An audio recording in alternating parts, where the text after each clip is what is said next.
Together with us we have Professor Miranda Stewart from the University of Melbourne, and she's been participating to the executive seminar and conference on taxation in developing countries, tax havens and the transition to international tax cooperation.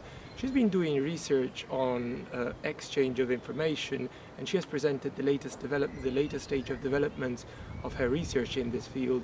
And I have a question for Professor Stewart, and that question she's been presenting on the legitimacy of exchange of information and transnational networks.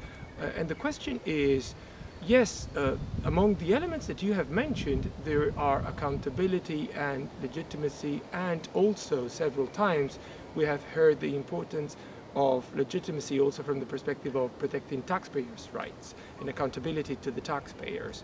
So one of the things that makes me curious, it would be to hear your views on whether what is currently referred to as enhanced relationships with the taxpayer could improve the existing situation and could be a mechanism to strengthen this accountability to the taxpayers, and also come out with a broader perspective and a broader solution to the problem.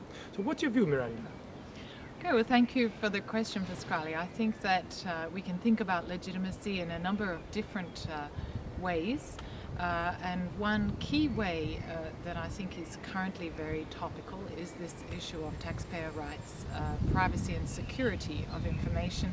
We heard an example in your seminar of the risk of adding 2 zeros to the tax data collected and thereby having a major error in the system, and the accountability for errors like that. In terms of individuals, I think that the issues of perception are very important, and ensuring that these individual impacts of tax cooperation are resolved.